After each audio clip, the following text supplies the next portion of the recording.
NLRC, listen. Mag-issue kayo ng panibagong writ of execution emanating from the decision, latest decision of the Supreme Court, and then ihampas natin dito sa dalawang to.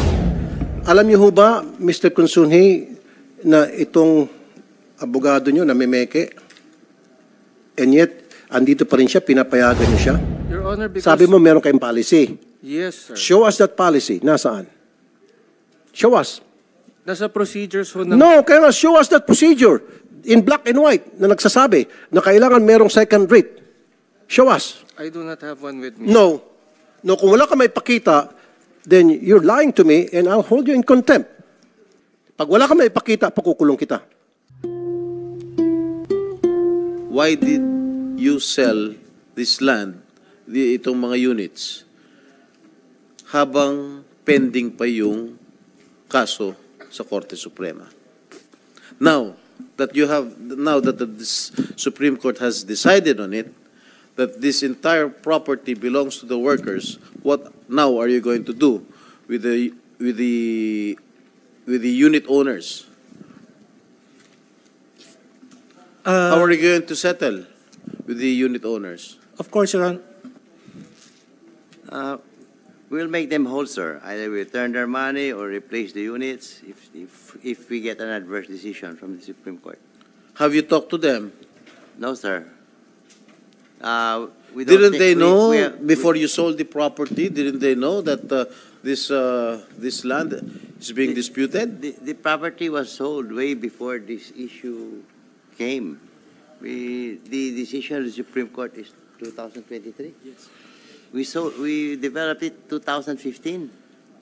Nabenta na namin yan bago lumabas yung Supreme Court decision. Po. Mr. Chair? Yeah, Senator. Very clear to me na talagang mahilig gumamit ng delaying tactics itong DMCI.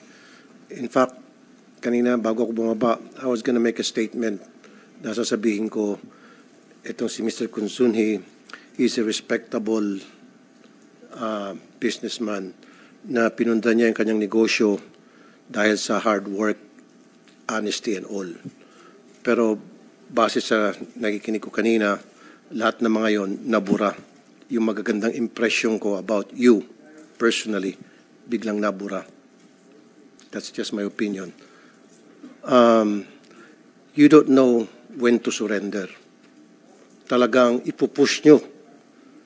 And I doubt it na kapag sinasabi nyo nag-MR kayo kahit na hindi na dapat, you will come up with many excuses para ma-stretch talaga to hanggang sa mangkamatay na siguro, pardon for the word, yung mga complainant. That's what you're trying to do.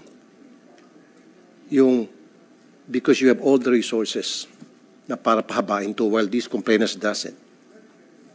Now, balik tayo. November, last year, nag-file kayo ng MR. At sumagot ang Supreme Court doon sa MR na pinal nyo. Attorney Agnes Maranan or sinong gusto magsalita? Would you like to comment doon sa sinasabi nitong si Attorney Lazaro? Sorry, I call you Lazaro kasi nalala ko, siya yung kayang magbuhay ng patay. Did you know, before I'll let you talk, Attorney Agnes Maranan, alam niyo ho ba, Mr. Consunji, na itong abogado nyo na memeke, and yet, andito pa rin siya, pinapayagan nyo siya? I was expecting that he will no longer be here after na malaman ninyo na gumagawa siya ng hindi tama na nakakasira po sa imahe ninyong company. Kaya pagdating ko rito, nagulat ako, andito pa rin siya. Kasi if I were you in your situation at meron akong isang staff na gumawa ng kalokohan, sisibaking ko na. Kaya nga sabi ko, gagawa sana ko na napakagandang statement na pupurihin ka. At yung nakikita ko ngayon, yung mga narinig ko, binabawi ko na yung mga gandang impression ko towards you personally. I'm sorry, Mr. Consunji. Go ahead. Pag-uusapan natin itong decision ng Supreme Court which is final executory. Dapat mai-cancel na yung title na hawak ng DMCI, na yung DMCI nagmamatigas. So, nandito ba yung LRA? Yung RD? Are you the regional director? So therefore, with this decision from the Supreme Court, i-cancel nyo na yung title. Can you do that? Or would you like us to call the Supreme Court and oblige you to do it? Sir, with due Compel you respect, to do Your Honor, we are waiting for the writ of execution for it to be cancelled, Your Honor. But we will comply with the order of the Supreme Court. We just need the writ of execution to cancel the existing title, sir. Attorney Maranan, sabi mo final? Because Yes, there's sir. no By such the way, thing there as are second. two. There are two decisions. As I said, the first one, which was final as early as 22, said exactly the same thing. Final. Yes, sir, that one, undisputably. Okay. That is final. That is executory. And, sir, if I may, the decision of the Supreme Court in both cases is already executory. I believe there's nothing more to wait for. The Supreme Court said, implement Okay. the arbiter's decision. Do you have a copy of the decision, Attorney Maranan? That it says that it is already final and executory? Meron po. Apologies. what- Personally, I don't have it. But I have this, that is the November, sir. Meron po kayo. yes, November. Do you have a latest order of the Supreme Court? On the first case, sir, my apologies, sir, I did not bring a copy. But Is on this the not first the case, latest decision by the Supreme Court? that is the latest, sir, on the second case. All right. But on the first case, It it says is it's final. final. And I All think right. even Hold on. Attorney... What about the second case?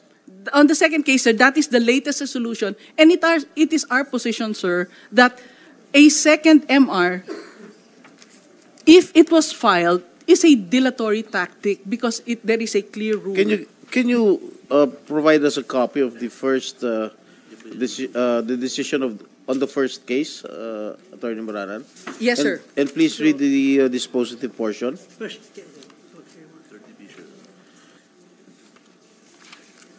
Yung sa third division.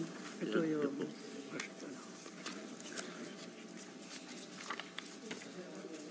Ito yung decision.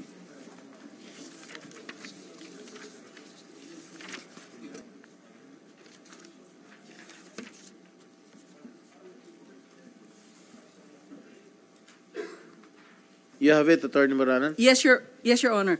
I am holding the decision of the court dated, this is in GR number 221978.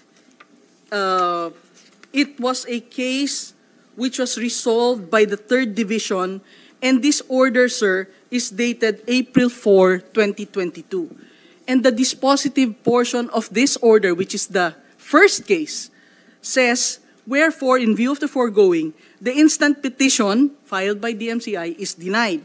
The decision dated June 5, 2015, and the resolution dated December 15, 2015 of the Court of Appeals affirming the April 3, 2013 resolution and the September 26, 2013 order of the LRA in consulta number 5208 are affirmed. For reference, sir, the decision, the last sentence of this decision says, the NLRC's order dated January 4, 2011, and the entry of judgment in that case dated July 19, 2011 are registrable. Meaning, sir, if they are registrable, they can now be implemented. And as I mentioned earlier, sir, that January 4, 2011 decision of the labor arbiter was very clear. It said the title which DMCI secured should be canceled. Why did you not implement the first writ of execution issued by NLRC? At saka ang tanong, meron bang TRO? Doon sa There rin. was no temporary restraining order. Sige, magturuan kayo. Sige, turuan kayo. Your Honor, what went up to us was called a consulta as to the registrability of the decision of the NLRC. In consulta number 5208, we agreed with the NLRC that their order is registrable. Hindi ho kami kumontra. Attorney Elizalde, Yes, sir. huwag kang lumayo. Ang pinag-uusapan na natin dito ay yung writ of execution that was issued by NLRC para makancel na po yung title. Ang sinasabi nyo, mag-issue ka ng panibagong rate, disregarding the previous rate, para gagawin nyo na yung tama, para makancel na nga yung title. Ang sinasabi ni Attorney Maranan, binibigyan nyo lang ng pagkakataon, itong DMCI, binibigyan nyo sila ng leeway na para makapag-file ng kung ano ng motion, mapatagal yung kaso. So, meron ng rate na na-issue ang NLRC at hindi question yung rate na yon, hindi nag-TRO, nag-file ng TRO. So, lumabas yung desisyon ng Supreme Court patungkol doon sa desisyon ng paglabas ng rate. Then why do you need another second rate? Your Honor, because... Sabi mo meron kayong policy. Yes, sir. Show us that policy. Nasaan? Show us. Nasa procedures ho ng... No, kaya nga, show us that procedure in black and white na nagsasabi na kailangan merong second rate. Show us. I do not have one with me. No. No, kung wala ka may pakita, then you're lying to me and I'll hold you in contempt. You're lying. Gusto mo makulong? Your Honor, No, sabi mo, huli ka na eh. Sabi mo, that's not part of your procedure. Kailangan mag-issue ng second rate because that's part of your procedure. Where is that procedure? Where does it say? Doon sa procedure ninyo, sa LRA, na gano'n nga dapat ang sistema. Show me. Pag wala ka na ipakita, nagsisinungaling ka, pakukulong kita sa baba. I do not have a copy, Your Honor. Why? I did not bring any... Then call it. Call somebody. Call them. Right now. I'll give you 15 minutes. Make a phone call. I'll check, Your Honor. Thank you. Call. Sige. Nasaan yung procedure na yun? Kasi pag may nakapakita ka ganun black and white, then it's a different story. Pag wala ka may ipakita, pakukulong kita sa baba. Sige. Call them. Hello. All right, just turn off your mic, please. All right, while waiting for the... Mr. Chair, dapat yung eksakto na kasabi na kailangan may second rate. Kasi yun ang binibigyan palusot eh. So, Commissioner Nick Daw, abogado ka, no? Opo. Yeah. So, as far as I understand, during doon sa mga sinasabi mo, no? So, they should have implemented the first writ of execution. Am I correct? Opo. Dapat na. Hanggat But they wala- did not. They did not implement. So, in your case, in your opinion, you do not need to execute another writ of execution Kung ako po ang personal ko based po na on opinion, the yes po. Supreme Court decision. Personal ko po na opinion, hindi na po kailangan. Kasi kahit po umandar po ang kaso sa Korte Suprema, maaari pong i-implement pa rin yung aming writ of execution. In the Which they absence did of- not. Yes Which po. they did not do. Yes po. All right. So, in your own opinion, as a commissioner of the NLRC, you do not need to execute another writ of execution. Mag-issue po Mag-issue ng panibagong ng writ of execution. All right. Maliwanag. Kasi Mr. Chair, nakikita ko, pati itong LRA, pinaikot-ikot tayo. Yung kagalingan nitong LRA sa pag-ikot-ikot at kagalingan nitong DMCI sa pag-ikot-ikot, pinagsama mong dalawa, bingo. Talagang wala tayong patutungan dito. Pag in-entertain natin yung kanilang kabalastugan. No, I'm not gonna accept it. Attorney Elizalde, have you, did you get the records ready? Your Honor, I'm having someone look through the records now. Excuse me? Pinapahanap ko po, sir. How long would it take? Kayo pa ba'y manual o computerized? Dapat isang pindot sa computer, hanapin nyo, search, nandiyan agad. Manual po yung... So kung manual, abutin tayo dito ng siyam-siyam. Gusto mo i-suspend natin para pagbalik para sa next hearing, meron ka na nun. I fervently apologize that we are still looking. Kaya nga, kung halimbawa, sasabihin mo hindi mahanap-hanap dahil manual pala kayo at kung saan nakalagay na yung dokumentong yon, saan nakabaon, So sa susunod na hearing, may dala ka na. Yes, Your Honor, we'll do that. No, we'll wait for you now. We'll wait. Attorney Elizalde, abogado ka, di ba? Attorney. Yes, Alright, Your Honor. hindi ka ba sumasang-ayon sa opinion ni Commissioner Nick Dao na hindi na kinakailangan mag-issue ng isa pang writ of execution base sa... Mr. Chair, I'm sorry. Yes. Kasi nga, babalik naman tayo doon. Sabihin niya, procedure, pinagbabawal. That's why, para matapos na agad to, ipakita mo yung procedure ninyo na sinasabi mo, Alright. wherein it states na kailangan ng second writ. Alright, Attorney Elizalde, kung i-implement mo yung inisyu ng NLRC ng writ of execution, sa tingin mo ba may kakaso sa'yo? Sino magkakaso sa'yo? Hindi ko po alam, Your Honor. What you want to Why do... don't you implement motu proprio the issuance of the writ of execution by the NLRC, which has been issued way back 2006 pa, 18 years ago. You did not do anything about it. Mr. Chair, baka babawiin eh. Baka may babawiin ang DMCI sa kanya. Bakit? Were you there already in 2006? I was not a lawyer in 2006, Your Honor. Oh. Anyway, now that pinag-uusapan natin to, bakit hindi nyo gawin? Meron ng Supreme Court decision. Will I be granted, sir, just to check the procedure? I am looking for yung sa procedure. If there is any chance that we can follow what you are saying, we will do so. Certainly. Following up dun sa sinabi ni Mr. Chair. So, meron bang labag sa batas kung sakali man, meron ganung procedure? Kapag sinunod mo yung original writ na in-issue ng NLRC and then going back sa decision ng Supreme Court, kapag sinunod mo, nag-motu proprio ka, meron ka bang violation doon sa procedure, ikaw ay makukulong? Your Honor, alamin ko muna. I really need to see the document that we have there first so I can make You should have come here prepared already. You knew that we were going to have a hearing. Last year, during our last hearing, sinabi ko, January 24, mag-hearing tayo. Oh, you're trying to delay the proceedings here. So, ilang minuto na? I think 50 minutes na. Wala pa rin yung procedure? Marami pa mga resource persons na pwede tanungin dito.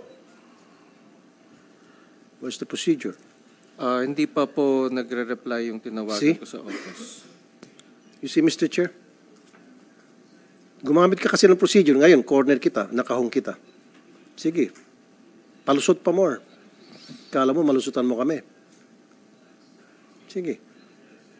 Pag wala ka maipakitang procedure, nagsisinungaling ka, baka I'll hold you in contempt, baka makulong ka sa baba.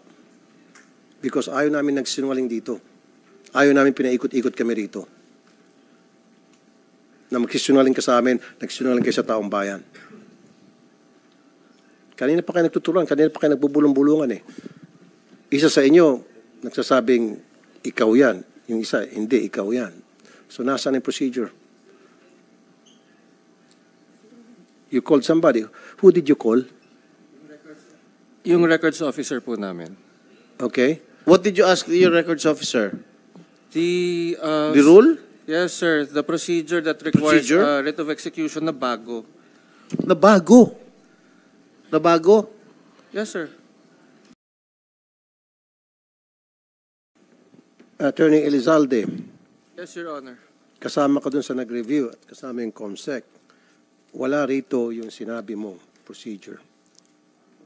Well, Your Honor, since it's not there, then we'll see what we can do to have that No, well, let's see what we can do. We have to come, we need to hear from you yung magiging definite action. Wag, we'll see what we can do. Kasi yung usapan natin pag wala rito, then Your Honor, gagawin mo because, yung narapat, which is, ika-cancel mo na yung title. Your Honor, if I may, under the rules of court, a judgment by the court becomes final by operation of law. And when that happens, No, wait a minute. You're talking about your procedure. Binanggit mo to, ito yung sinambit mo, ito yung binigay mong dahilan. Sabi mo, in the absence of that procedure na sinambit mo kanina, then you'll be obliged na ika-cancel na at i-honor mo yung unang writ na na-issue ng NLRC.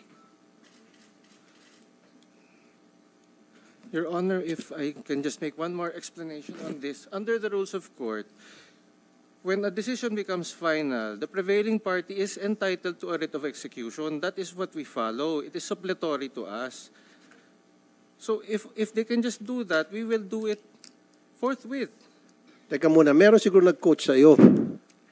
Kanina, maliwanag dito, sinabi mo na meron kasing procedure ninyo na nakalagay sa libro ninyo sa LRA, kaya hindi mo i-honor yung unang writ of execution na ipinalabas ng NLRC nung sometime in 2000, right?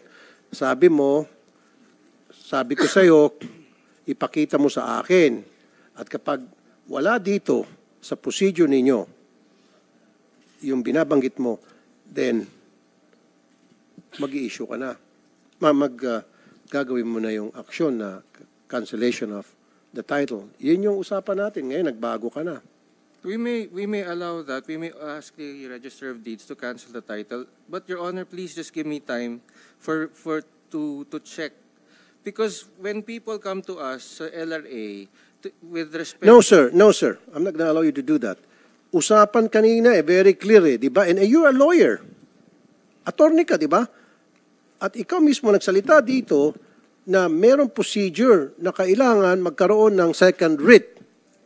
At sabi ni NLRC, hindi na. At sabi mo, hindi. I'm sorry, pero nasa procedure kasi namin na hindi pwede. Kailangan talaga ng second writ. Sabi ko, sige, kanina mo pa binabanggit yung procedure. Show us that procedure ninyo sa LRA.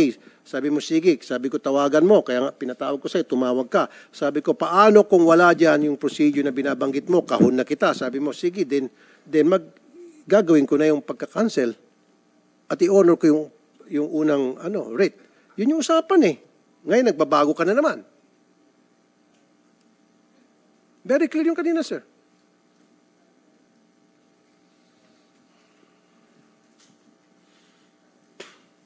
Very clear.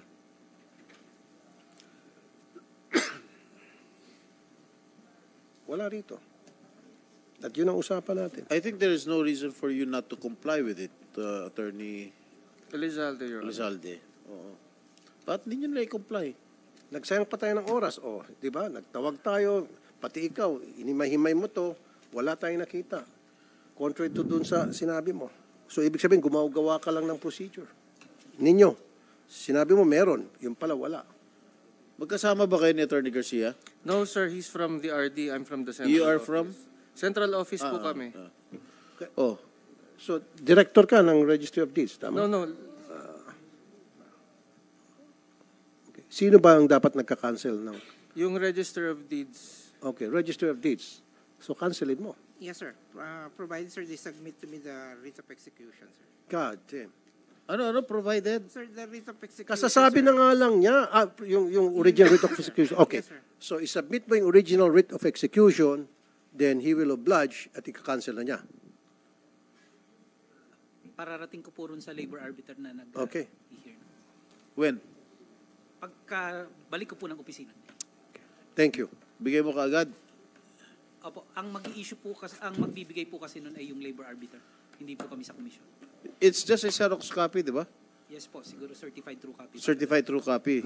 Ipadala niyo. And then you will comply right away, Attorney Yes, Your Garcia? Honor. Yes, Your Honor. Thank you, Attorney Once you receive the original writ of execution, Yes, Your Honor. certified true copy, Yes, Your which was Honor. issued last 2006, Kung hindi po 2006, 2012 pa.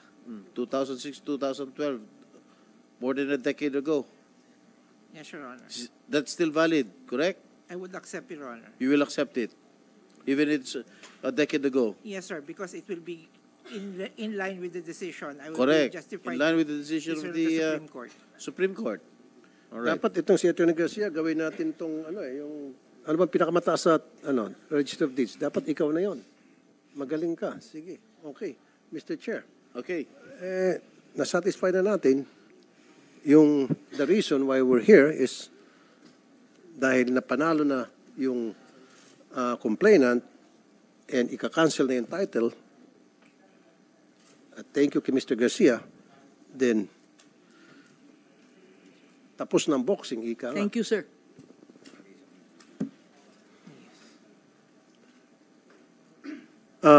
Going back to what I said earlier in my statement, hindi ko na po mabilang ang dami ng mga lumapit sa akin, umiiyak, dahil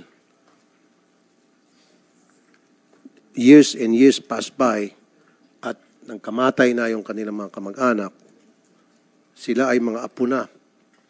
Hindi pa natitikman yung kanilang panalo sa NLRC. And this time, I don't blame NLRC kasi nga, dinadala sa korte. Now, dito, may kita natin na yung justice system natin, it really works. It really works. Na-expose yung cracks na nagagamit yung justice system natin ng mga ilang kumpanya para sila ay makapaglamang sa kanilang mga inaping manggagawa. This is a victory to all our manggagawa.